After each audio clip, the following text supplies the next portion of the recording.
এদেশের মানুষ স্কুল কলেজে পড়ে যাতে নামাজি হয়, সিরাতে রাসূলের প্রতি যাতে তার মহাব্বত বাড়ে, আগামী দিনে এরকম সিলেবাস তৈরি করার পরিকল্পনা আমাদের আছে। তবে সেটা ধাপে ধাপে যেতে হবে। আপনি একদিনই চাইলে আমরা পারবো না। আমার নিয়ত পরিষ্কার, নিয়ত পরিচ্ছন্ন, এবং আমি আমার মন্ত্রণালয়ের দায়িত্বে নেওয়ার পরে বলেছি আমি 1 পয়সা 1 টাকা ঘুষ খাবো না, দুর্নীতি করবো না, নমস্যই করবো না।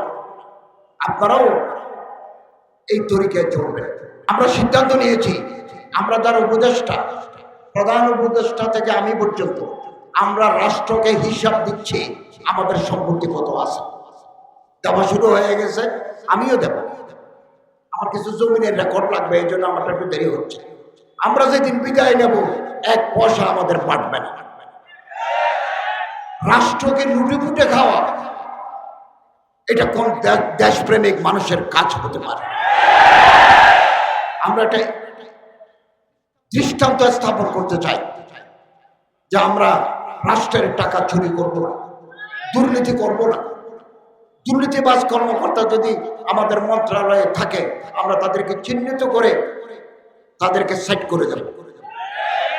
বিগত দিনগুলোতে কলেজে ইসলামিক স্টাডিজ আর দারাসাতুল ইসলামিয়া পারমিশন দেয় নাই, পলিটিক্যাল সায়েন্স পারমিশন পেয়েছে, ইকোনমিক্স পারমিশন পেয়েছে, জিওগ্রাফি পারমিশন পেয়েছে, জেনারেল হিস্ট্রি পারমিশন পেয়েছে, ইসলাম হিস্ট্রি অনেক কেটে দিয়েছে। বদলাই ফেলবো, সব বদলাই ফেলবো ইনশাআল্লাহ। আগামী দিনে ইসলামিয়া দারাসাতুল ইসলামিয়া বিশ্ববিদ্যালয়ে যাদের ডিগ্রি আছে, তারা কলেজে এই সাবজেক্টের উপর পড়াশোনা করতে পারবেন। ঢাকা বিশ্ববিদ্যালয়ে মাদ্রাসার ব্যাকগ্রাউন্ড দেখলে তাদেরকে ভালো সাবজেক্ট দেওয়া হতো না, অথচ ভর্তি পরীক্ষা তারা 1 নম্বর। বারবার এই গ্রুপ ওই গ্রুপ গ গ্রুপে মাদ্রাসার ছাত্ররা ফার্স্ট, তাদেরকে উঠতে দিচ্ছে না। এমনকি একজন প্রফেসর প্রকাশ্যে বলেছেন, আমরা ঢাকা বিশ্ববিদ্যালয়কে মাদ্রাসা করব। আমি তো বলি ঢাকা বিশ্ববিদ্যালয়কে মাদ্রাসা করলে অসুবিধা কি? মাদ্রাসার ছাত্ররা যদি মেধা নিয়ে সমস্ত যোগ্যতা ফুলফিল করে ঢাকা, চট্টগ্রাম, রাজশাহী, জাহাঙ্গীরনগরে যদি ফার্স্ট হয়, অসুবিধা কি? তারা তো আমাদের দেশের ছাত্র। এরকম কিছু মানসিকতার লোক এখনো আছে, আগেও ছিল। আমরা এদের জায়গায় নতুন লোক দিতে চাই, যারা ইসলাম বান্ধব, যারা ইসলামের প্রতি মহব্বত রাখেন, এরকম মানুষ দিতে চাই। আমি মাননীয় শিক্ষামন্ত্রীর সাথে বেশ কয়েকবার বসেছি। আমাদের যে সিলেবাস ছিল, এই সিলেবাস যথেষ্ট আপত্তি ছিল। 2012 সালকে কেন্দ্র করে আপাতত আমাদের বই ছাপতে হবে, জানুয়ারির 1 তারিখ বই দিতে হবে। আমাদের হাতে সময় কম, 3 মাস সময় আছে। ক্লাস 1 থেকে 10 পর্যন্ত আমাদের বই দিতে হবে। তো 2012 সালকে কেন্দ্র করে আমরা সিলেবাসকে কিছুটা সাজিয়েছি। ওখানে মাদ্রাসার শিক্ষার ভিতরে যে ঢোল ছিল, ঢোল, তবলা, এগুলো থাকবে না। 2025 সালে থেকে আমরা 26 সালে যে বই দেব, এই বইটি আমরা আরো বেশি আমাদের ইসলাম, যার যার ধর্ম সে পালন করবে, যার হিন্দু শিক্ষা, বৌদ্ধ শিক্ষা, খ্রিস্টানি শিক্ষা, ইসলাম শিক্ষা, আলাদা আলাদা বই আছে। যার যার লাইনে সে বইগুলো করবে এবং এদেশের ঐতিহ্য, এদেশের মূল্যবোধ, এদেশের সংস্কৃতিকে প্রাধান্য দিতে হবে। কিছুটা আমরা আবার করছি, যা বাকি থাকবে আপনারা পরামর্শ দিবেন, আপনাদের পরামর্শ নিয়ে আমরা চলব। আগামী 2026 সালের যে পাঠ্যক্রম স্কুলে কলেজে দেওয়া হবে, সেটা আমরা আরো আমূল পরিবর্তন করবো ইনশাআল্লাহ। এদেশের মানুষ স্কুল কলেজে পড়ে যাতে নামাজি হয়, সিরাতে রাসূলের প্রতি যাতে তার মহাব্বত বাড়ে, আগামী দিনে এরকম সিলেবাস তৈরি করার পরিকল্পনা আমাদের আছে। তবে সেটা ধাপে ধাপে যেতে হবে। আপনি একদিনই চাইলে আমরা পারবো না। কালকেও শিক্ষামন্ত্রীর সাথে আমরা বৈঠক করেছি। উনি বললেন এখন আর নতুন কিছু ঢুকানো যাবে না, আমরা প্রেসে দিতে হবে। তো এটা অন্তর্বর্তীকালীন সরকারের মতো একটা সিলেবাস হবে, অন্তর্বর্তীকালীন সিলেবাস। কিছু ভুল ত্রুটি থাকবে, মিছিল করার দরকার নাই, ফেসবুকে লেখার দরকার নাই, আপনারা আমাদেরকে বলবেন, আমরা এটা গ্রহণ করব। আমাদের কাছে কেউ কোনো অভিযোগ করলে আমরা এগুলো রেকর্ড রাখি, বিবেচনা করি। ফেসবুকে লিখলে আপনি বাহাবা পাবেন, আমাকে আপনি অসম্মানিত করবেন, শেষে গিয়ে কোনো ফায়দা হবে না। আমাকে 20 জনে পছন্দ করে না, 80 জনে পছন্দ করে, তো হোক না। আমরা আল্লাহকে রাজি করার জন্য কাজ করছি। কেবল এটা আমার জীবনের একটা মারহালা। আমি এতদিন একটা মাদ্রাসায় হাদিসের খেদমত করেছি, একটা মসজিদে খুতবা দিয়েছি, ইন্টারন্যাশনাল ইসলামিক ইউনিভার্সিটিতে আর দারাসাতুল ইসলামিয়ার পাঠদান করেছি, এর আগে কলেজে করেছি 24 বছর। এটাও আমার জীবনের মারহালা। আমি দেখি না, আমি রাত দিন পরিশ্রম করি, আমার শরীরের ওজন কমে গেছে, ঠিকমতো ঘুমাতে পারি না, সারাদিন অফিসে কাজ করি, বাসায় এসে আবার ভিজিটরদের সাক্ষাৎ। আমি মনে করি এটা মারহালা, এটা দায়িত্ব আমি পালন করছি। আমি মাদ্রাসার ছাত্রদেরকে বলবো, আপনারা তৈরি হন, ইলমে দ্বীন, উলুমুল ইলাহি গ্রহণ করবেন, করছেন, উলুমুল আসরিয়াও করেন। তকি উসমানের মতো, জিদাত মালিকুমের মতো বিচারপতি হতে হবে আপনাদের। টোটাল সেটআপ যদি আমরা বদলাতে চাই, তাহলে আমরা আমাদের আদর্শের উপর আমাদের বড় হতে হবে। আলহামদুলিল্লাহ অনেক লোক তৈরি হয়ে গেছে, আগামী দিনেও তৈরি হবে। আল্লামা ইকবাল রহমতুল্লাহ আলাইহি বলেন, शीशा टूट जाती है पत्थर के चोट से। পাথর মেরে দিলে शीशा গ্লাস ভাঙে যায়, পাথর মারলে গ্লাস ভাঙে যায়। ऐसे शीशा तलाश कर जिससे पत्थर टूट जाए। এমন গ্লাস তৈরি করো যে গ্লাস মারলে পাথর ভাঙে যায়। চীনে কিছু ব্রিজ আছে, চায়নায়, আমি চীন গেছি, চায়নায় কিছু ব্রিজ আছে, ব্রিজের উপর দিয়ে যে হাঁটি যাবেন, এটা গ্লাসের উপর হাঁটি যাবে, এত শক্ত গ্লাস।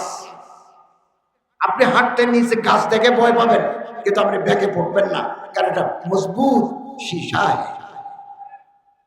मिल जाए तुझे दरिया तो समंदर तलाश कर। নদী যদি পাও সমুদ্র তালাশ করো। একটা কম যদি তৈরি করতে পারি, এটা যদি করতে পারি, হাম ফিকির, হাম দিল, হাম জবান, এরকম একটা জনগোষ্ঠী যদি তৈরি করতে পারি, তো রাহবার তালাশ কর। অতএব আমাদের দৃষ্টিভঙ্গি হবে ওয়াসাআত, নিগাহ বুলন্দ, দৃষ্টি বড়, দৃষ্টি বড়। আমি এতদিন কলেজে ছিলাম, পটিয়া মাদ্রাসার উস্তাদ ছিলাম, দারুল মারিফের উস্তাদ ছিলাম, এটা আলিয়া মাদ্রাসার প্রভাষক ছিলাম। আমার দৃষ্টিভঙ্গি ছিল ছোট, মাদ্রাসার দায়েরা। মসজিদে এসেছি, দায়েরা। ইউনিভার্সিটিতে পড়েছি, দায়েরা, ছোট দায়েরা।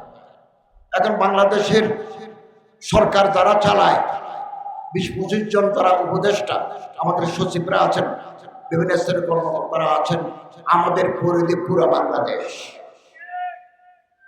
টেকনাফ থেকে পঞ্চগড় আমাদের দায়েরা।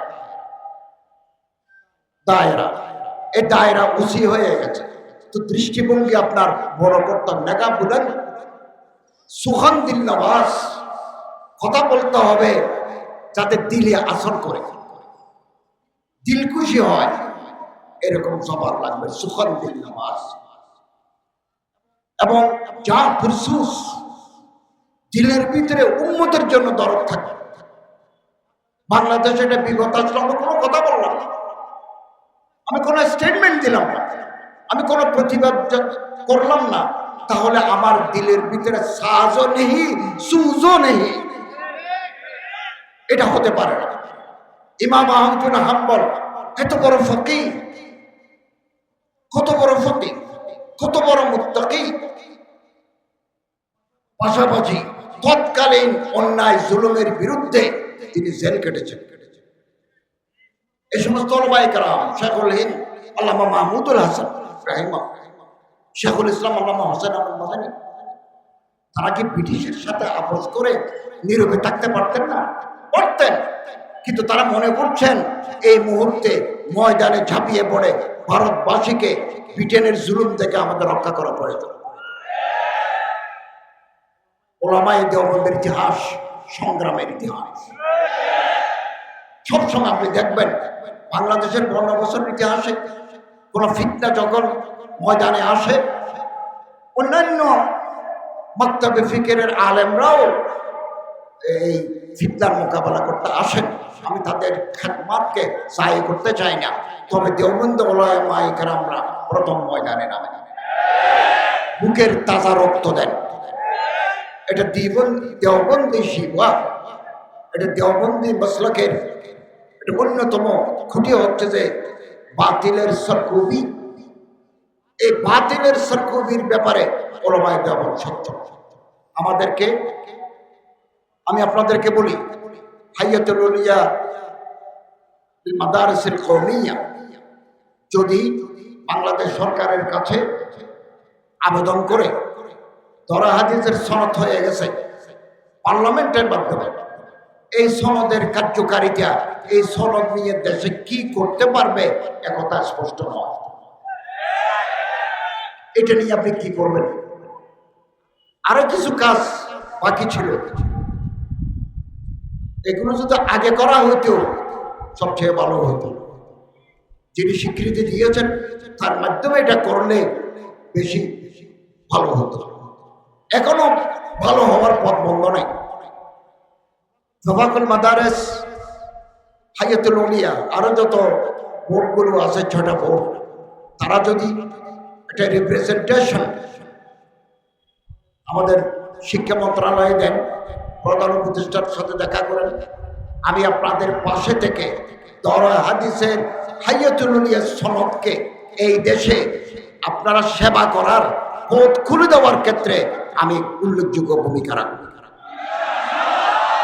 আপাতত এই সনদ নিয়ে আপাতত এই সনদ দিয়ে, যেটা হাইয়াতুল আউলিয়া থেকে দিচ্ছে, এই সনদ দিয়ে আপনারা সেনাবাহিনী, বিমান বাহিনী, নৌবাহিনী, পুলিশ, আনসারের যত মসাজিদ আছে ওখানকার খতিব হতে পারবেন। যেহেতু আরবিক এবং ইসলামিক স্টাডিজের সমমান, 2 আর্মি ক্যান্টনমেন্টগুলোতে উস্তাদ নেয়, এগুলোকে বলা হয় রিলিজিয়াস ইনস্ট্রাক্টর, ধর্মীয় শিক্ষক। আপনি সেনাবাহিনীর র্যাঙ্কে উঠে ধর্ম শিক্ষা দিতে পারবেন, এই সুযোগ আছে। কাজী হতে পারবেন, সমাজের বিভিন্ন ক্ষেত্রে আপনি অবদান রাখার সুযোগ পাবেন। এই সুযোগ হাইয়াতুল আউলিয়ার সনদের মাধ্যমে তৈরি হবে, কিন্তু এর জন্য আপনাকে রিপ্রেজেন্টেশন দিতে হবে। আপনি না চাইলে কাকে দেবেন? আপনাকে চাইতে হবে। আমি আমার মন্ত্রণালয়ের অধীনে নয়, এগুলো শিক্ষা মন্ত্রণালয়ের অধীনে, তারপরেও আমি আমার মন্ত্রণালয় থেকে আমি যতটুকু সহযোগিতা আপনাদের করা দরকার সেটা করার জন্য আমি তৈরি থাকব। এরপরে আপনি যদি বিসিএস অফিসার হতে চান, যদি আপনি চান, ইফ ইউ ডিমান্ড, তাহলে আপনি যদি হাইয়াতুল আউলিয়ার সনদ নিয়ে, ঢাকা বিশ্ববিদ্যালয়ের একটা সনদ নিয়ে, ঢাকা বিশ্ববিদ্যালয়ের একজন প্রার্থী, আপনি মাদ্রাসার একজন প্রার্থী, আপনি যদি পরীক্ষা দিতে চান, ম্যাজিস্ট্রেট হতে চান, ডিসি হতে চান, সচিব হতে চান, তাহলে আপনাকে আরো কিছু শর্ত পূরণ করতে হবে। এগুলো নিয়ে আপনারা আলোচনা করতে পারেন। আর যদি বলেন নেব না, নাও নিতে পারেন। আমি হযরত বুখারী সাহেব আমার উস্তাদ, পটিয়া মাদ্রাসার প্রথমে, আমি পিএইচডি ডিগ্রি নেওয়ার পরেও, বিশ্ববিদ্যালয়ের প্রফেসর হয়েও আমি হযরত বুখারী সাহেবের পা টিপে দিয়েছি। খেদমত উস্তাজ আয়াত হাম সবক খানে মাদাম লফজরা তাকিক খানে তাশমি মর্দে কামাল। আজকে আমি যে রাষ্ট্র দায়িত্বে আসীন হয়েছি, এটা আমার উস্তাদদের দোয়া, আল্লাহ তাআলা মহান। আমি 48 ঘন্টা আগেও জানি না, আমি কোনো দাবি করি নাই, কোনো আবেদন করি নাই। মানুষ আমার মহব্বত করে এই পদে বসিয়েছে, এটা মিন জানিবিল্লাহ। হাদিসের ভাষ্য মতে আমার উপর আল্লাহর রহমত থাকবে, আমি আল্লাহ তাআলার সহযোগিতা পাবো। মানুষ সমালোচনা করুন না, 10-20% মানুষ সমালোচনা করুন। আমার নিয়ত পরিষ্কার, নিয়ত পরিচ্ছন্ন, এবং আমি আমার মন্ত্রণালয়ের দায়িত্ব নেওয়ার পরে বলেছি আমি 1 পয়সা 1 টাকা ঘুষ খাবো না, দুর্নীতি করবো না, নমস্যই করবো না। আপনারাও এই তরিকায় চলবেন। হজের টাকা কমানোর জন্য আমি রাত দিন মেহনত করে যাচ্ছি। কতটুকু কমানো যায়, কোন কোন খাতে কমানো যায়, এগুলোকে আমরা চিহ্নিত করেছি। বাংলাদেশ বিমানের সাথে বসেছি, আরো বসবো। আগামী সপ্তাহে আমি সৌদি আরব গিয়ে হজ মন্ত্রীর সাথে কথা বলবো যে একটু কম দামে করা যায় কিনা। হাজিদের নিয়ে যে সিন্ডিকেশন ছিল এটা আমরা চিহ্নিত করেছি, কোথায় কোথায় এনোবিলিস হতো। ইনশাআল্লাহ আজিজ আগামী দিনে এই সিন্ডিকেশন থাকবে না। এবং হাজিদের কাছ থেকে আমরা যে টাকা নিই 1 পয়সাও আমরা মন্ত্রণালয়ে রাখি না। আমরা 1 কোটি টাকার ওষুধ দিয়ে যাই আমাদের খরচে, হাজিদের টাকায় নয়। 200 জন ডাক্তার, ব্রাদার্স, সিস্টার্স নিয়ে যাই, এগুলো মন্ত্রণালয়ের টাকা, হাজিদের টাকা নয়। আমরা ব্যবসা করি না, আর খেদমত করি, হাজিদের খেদমত করি। এবং আমাদের মন্ত্রণালয়ের বিপুল স্টাফ যায়। কোনো মানুষ হারিয়ে গেল কিনা, কোনো মানুষ টাকা ফেলে দিল কিনা, কোনো মানুষ অসুস্থ হয়ে রাস্তায় পড়ে আসলো কিনা, এগুলো দেখভালের জন্য আমরা মানুষ নিয়ে যাই। এগুলোও হাজিদের টাকায় নয়। 2023 সালে 30,000 থেকে 60,000 টাকা পর্যন্ত আমরা হাজিদের টাকা ফেরত দিয়েছি, কারণ টাকা বেশি নিয়েছিলাম, কর ভাড়া ততটুকু লাগে নাই, ফেরত দিয়েছি। এবং এজেন্সি যারা আছেন তারাও আমাদের সাথে সহযোগিতা করছেন। যারা আমাদের সাথে চুক্তি ভঙ্গ করবেন আমরা তাদের বিরুদ্ধে আইনানুগভাবে ব্যবস্থা নিচ্ছি, আগামী দিনেও নেব। আমি চেষ্টা করব একটা সুন্দর প্যাকেজ, হজ প্যাকেজ আমরা জাতির কাছে দিতে পারবো। অনেকেই জানেন না, প্রতিটি হাজিকে সৌদি আরব গভর্নমেন্টকে একটা বড় টাকা দিতে হয়। এটা তো আমিও জানতাম না। মিনা, মুজদালিফা, আরাফা, জামারাত আপনি যে ব্যবহার করবেন, এর জন্য সৌদি গভর্নমেন্ট ABCD জোন আরাফাতে ভাগ করে রেখেছে। আপনি যে জোনে ঢুকবেন সে এলাকার ভাড়া এত, ওই জোনে ঢুকলে সেই ভাড়া এত। এগুলো আমাদেরকে সৌদি গভর্নমেন্টকে দিতে হবে। বাংলাদেশ বিমান আগে বেশি ভাড়া দাবি করত। এদিন বাংলাদেশ বিমানের MD সচিবের সাথে আমরা কথা বলেছি, ওনারা রাজি হয়েছেন, আমরা ভাড়া কমাই দেব। ইতিমধ্যে উমরার টাকা বিমান ভাড়া 10,000 কমাই দিয়েছে। ইনশাআল্লাহ আজিজ আমরা আশাবাদী, আমরা যে প্রকল্প নিয়ে এগোচ্ছি আমরা কামিয়াব হব। আপনাদের পরামর্শ চাই, সহযোগিতা চাই। ফেসবুকে লিখতে হবে না, ফেসবুকে লিখে আপনি ভিউয়ার বাড়াবেন বা মানুষ আমাকে খারাপ বলবে, এই তো এটা করে লাভ নাই। আপনি পরামর্শ দিতে চাইলে আমার ঠিকানা আছে, ওই ঠিকানায় আপনি চিঠি লিখুন, আমাকে ইসলাহ করুন, পরামর্শ দিন, আমরা যাতে সুন্দরভাবে রাষ্ট্র পরিচালনা করতে পারি। এই সিরাত সম্মেলন বহু উলামায়ে কেরাম, হযরত মাওলানা মুহিউদ্দিন হক সাহেব, হযরত বাইতুল খতিব সাহেব, আরো উলামায়ে কেরাম করে আসছেন। এটা সমাজ একটা ইতিবাচক প্রভাব পড়বে। আমি আশাবাদী কিয়ামত পর্যন্ত এই মাহফিলের ধারাবাহিকতা চলবে এবং আমরা যাওয়ার আগে সংস্কার করে একটা সুন্দর রাষ্ট্র, বৈষম্যহীন রাষ্ট্র, ইনসাফপূর্ণ রাষ্ট্রের সূচনা আমরা করে যাব। আমরা একটা দরজা খুলে দেব, আগামী দিনে যারা আসবেন সে দরজা দিয়ে সংস্কার সাধন করতে পারবেন। আল্লাহু ওয়ালিয়ুত তৌফিক ওয়াল মুওয়াফফিক ওয়াল মুঈন ওয়া আখিরু দাওয়ানা আলহামদুলিল্লাহি রাব্বিল আলামিন।